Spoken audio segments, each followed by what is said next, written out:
All right, welcome back. So we are out here with the Outcast after repairing the shocks, fixing the right rear axle, and trying to dial in the suspension a little bit. So we're going to give this thing a rip and see how the shocks perform.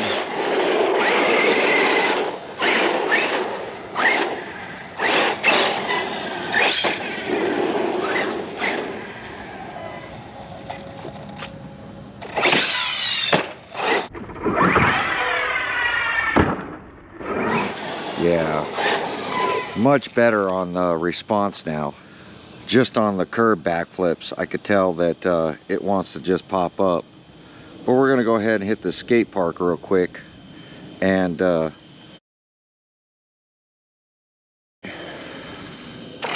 see how it performs on track. So let's get up here and do some ripping. It's about 110 today. The summers have been really hot up here, so I take it nobody will be up here. It's just too damn hot right now, but it's the perfect time for us to run. I have the back set up pretty stiff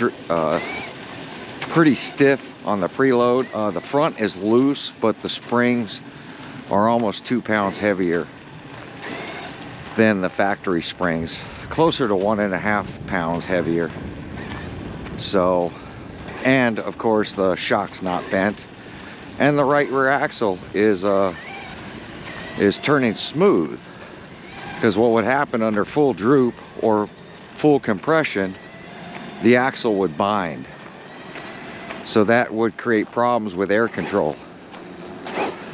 So I'm very curious to see how this thing is going to perform now.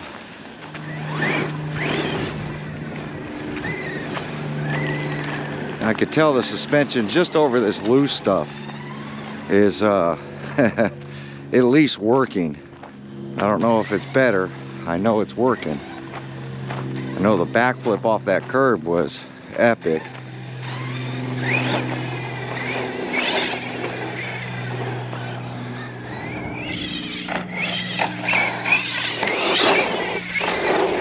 This was chassis slapping the whole time over here.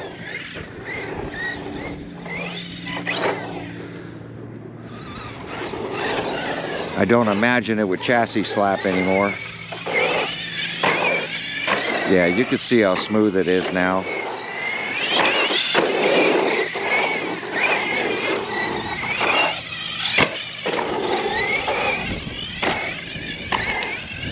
Yeah, not banging off the chassis on every landing really makes a difference.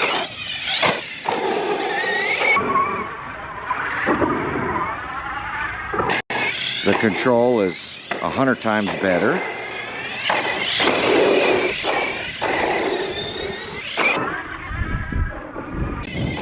It's way smoother. You can see the front wants to pop up, so it really wants to backflip, which I take it the double backflips are going to be easier now. I don't have to hold the throttle while on these jumps. Before I had to hold the throttle to keep the front end up. Now I can, after the jump, let off a little bit.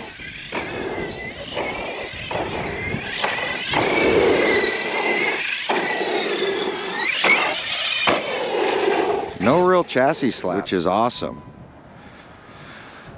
So we're going to go ahead and jump out of this onto some hard rocks, and we'll see how that does. See how the backflips want to do. See how the RC in the air wants to control now, with everything running smoothly.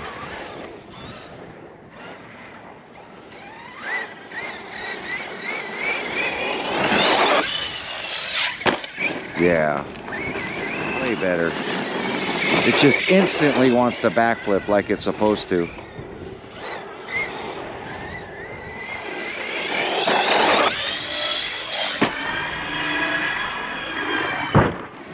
Yep, double backflips are super easy. I could barely clear one of those last time.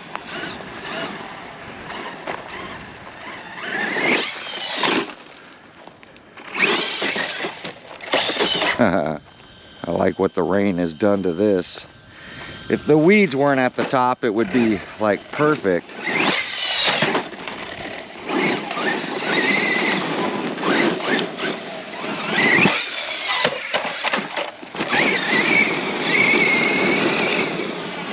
So cool. It's even sounding smoother. The back is very towed in, which is a lot of grip. When you tow in the rear, that gives you a lot of grip on the dirt, which is good for this short wheelbase chassis. It really needs it for the dirt.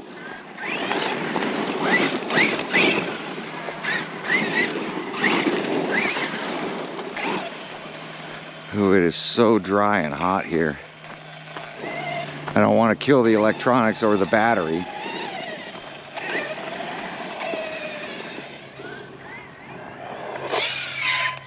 Oh, I should have never hit the brakes.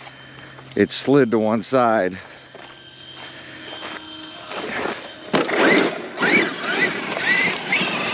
The dirt is just so loose. There's no moisture in the dirt.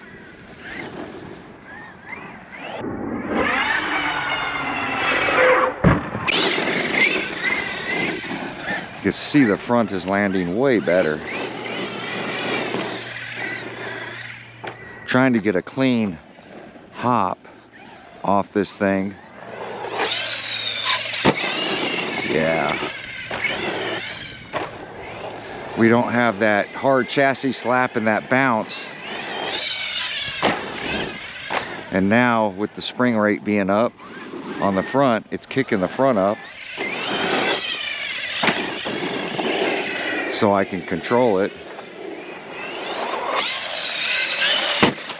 Oh, I should have never done that second tap.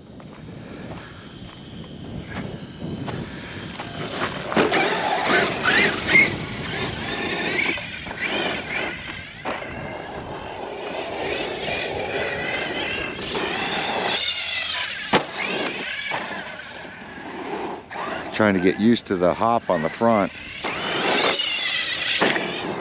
Smooth.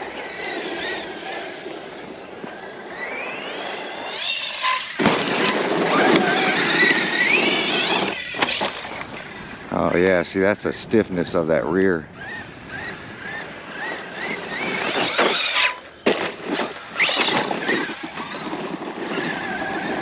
Hit something right there.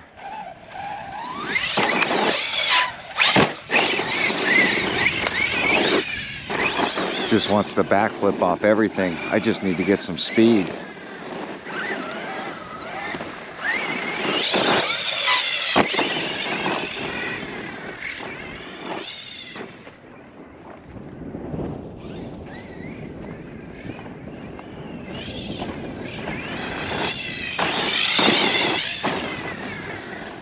Very controllable now. Without killing the chassis.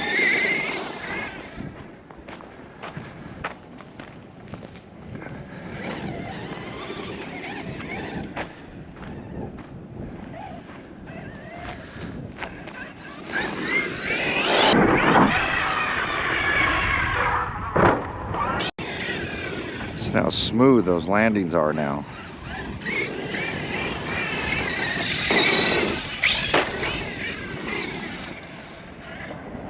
Not bouncing off that wheelie bar every time.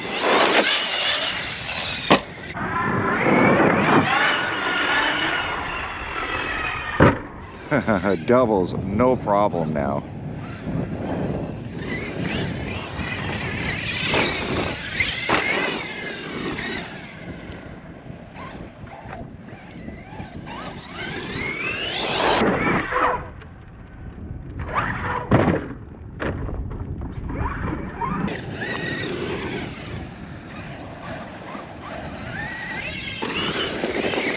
Landed on that left front wheel, but it seemed to take it.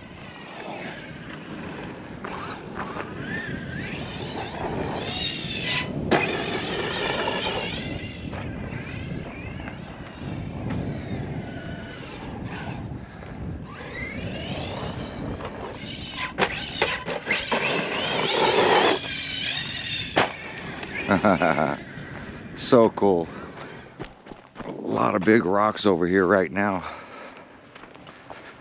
The rain really uncovered a bunch of them.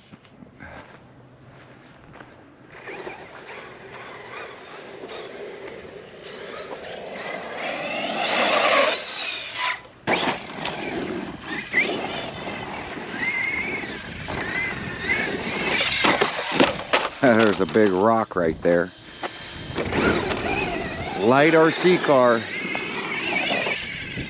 Loves to fly.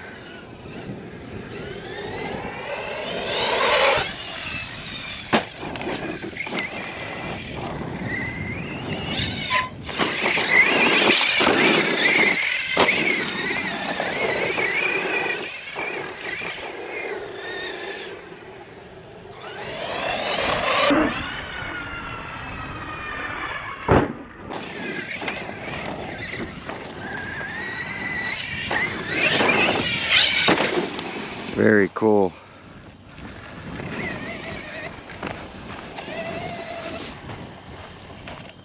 I don't know if you guys notice the difference, but with the controller, I can feel a lot of difference with the RC. When the RC is working right, working properly, you'll be surprised on how much control you'll have over the Outcast 4S platform. And when they came out with this version 2, you can really beat up on this version without a lot of breakages, and that's what I like about it, because it's my affordable version of the X-Max. Like I said, the initial cost of this RC is not the cheapest, it's not the most expensive, but the repairs long term are definitely going to be cheaper. Even though Arrma parts are a little more on these, just doesn't break as much. So when you don't have those breakages, you're not wrenching on it all the time, you're actually doing more driving. Which is the whole point. I know some people love to wrench more than they love to drive their RCs. But the purpose of wrenching and working on the RC is to get more drive time out of it.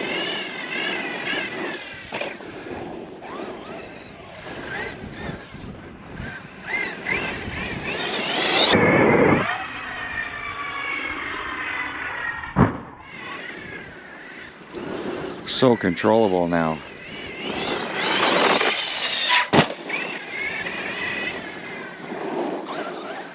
You can just hear the difference.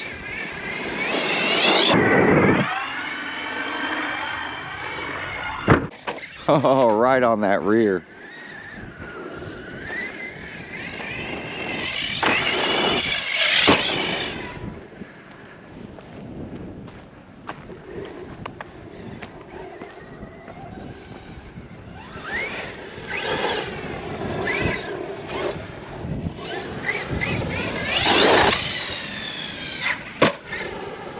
See, the chassis slaps aren't near as bad.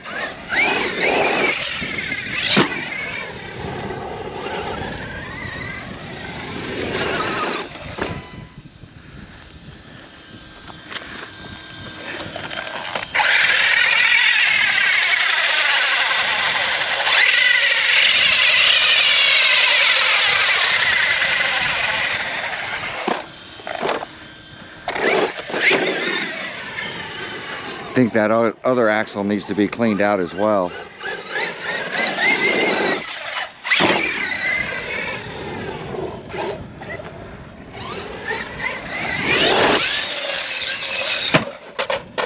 Oh, and shut off.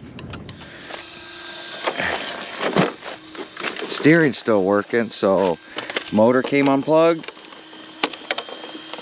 Or did we break the motor? Come on. Yep, all the motor wires came unplugged.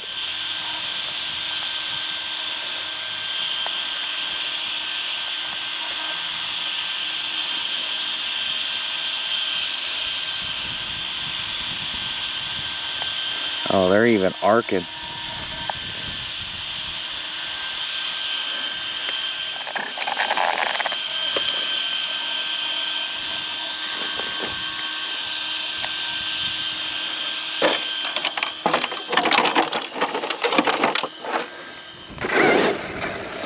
The motor's extremely hot, so I'm gonna let it cool down a little bit. Just take it a little easy right now.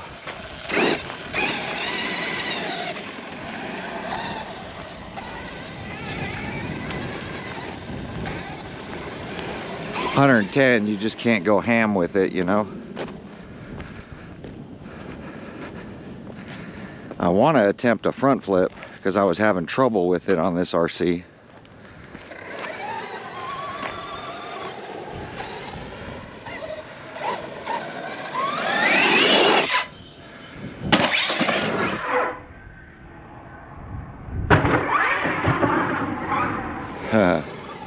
Not enough rotation. I need to turn up the brake to get the front flips on this one.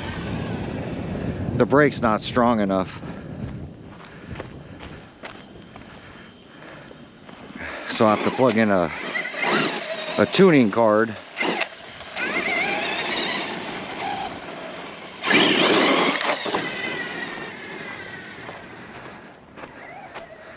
Ooh, this thing is hot.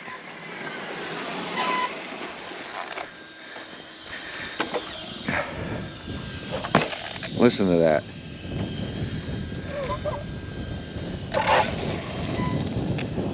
Well, I think we got it fixed. I am using the stock rear springs, but I doubled up on the spacers just to add some more preload to it.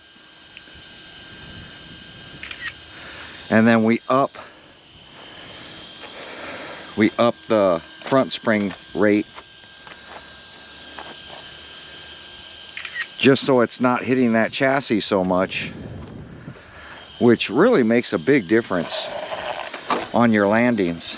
So we'll toss it up here, we'll take a look. See? No double hop, none of that. The rebound of the fluid versus how much spring tension you have will determine if you get that hop, or if your chassis is just slapping the ground too hard. Then you also get a hop like we were getting previously. But by it compressing off the jump, allowing me to hit double backflips now, because the inertia off the jump, the shocks are pushing, or the springs are pushing against those wheels. So you have compression, and then at the top of the jump, your rebound is your spring pressure. It's really kicking it right now, allowing me to do easy double backflips. Same thing off that curb. Because the wheels stick past the bumper on the Outcast, you can get close to a curb, butt against it, hit the trigger, and you should be able to do a backflip. So the springs will compress, and then as you're coming off that curb, it's pushing away from it faster with thicker fluid, or with thinner fluid, I should say. The thicker fluid will slow down the travel and give you less hop off the jump. That's why I think Arrma got it right with the 40 weight for me here in California in these 100-degree weathers. I can already tell that the front is settled down a little bit, so those new springs are probably relaxing. The back is a little higher than the front now, but remember, the front is always pushing down, or the rear is always pushing down, and the front is always trying to lift up every time you hit the trigger.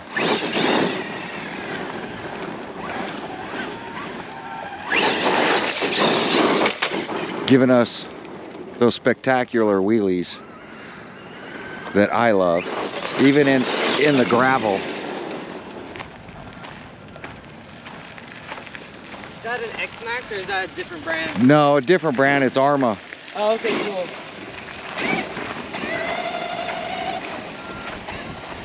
He is nuts to be riding up here in 110 degrees. Well, I gotta be nuts to be out here playing in this weather too.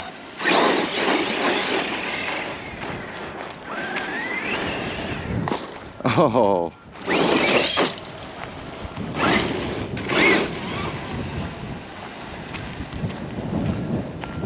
You got to take it easy on your electronics on days like today. It's got a nice little breeze, but it is way too hot for discharging these batteries, these motors, these ESCs. I don't want to fire.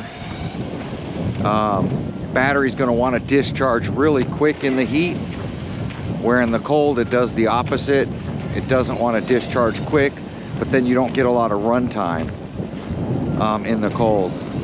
Where in the heat you'll get more run time and the battery will discharge really quickly because it's giving you all that additional power.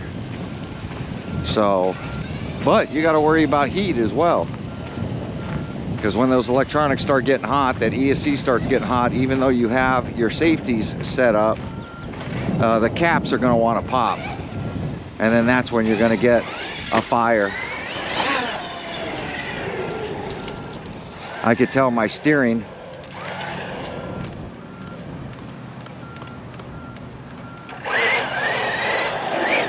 is getting a little lazy. It's overheating as well. I'm going to get into the shade real quick.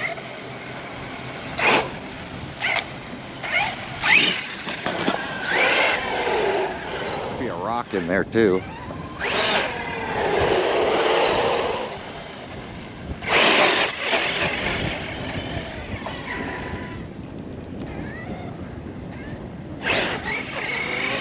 Easy wheelies now.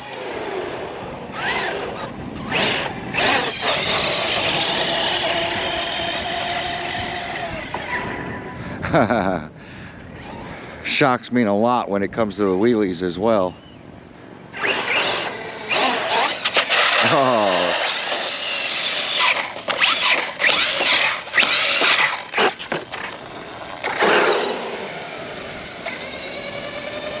Such a blast. Well, now I want to get it back to the skate park and see if my skills are any better over at the skate park.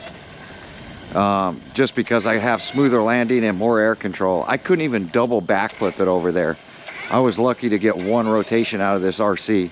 The last time I got, you know, a couple days ago when I ran it there, I want to say about a week ago, that's when we found the shock problem. But there we go. Hopefully this helps you on setting up your RC car. The factory shots, like I said, 4mm shafts, aluminum shock bodies. It's everything that the 6S shocks have. So if I didn't have to buy a set of 6S shocks, I might have worked on putting them in. But to spend $150 on shocks this is supposed to be my affordable RC, where the 4S line shocks are definitely a lot cheaper.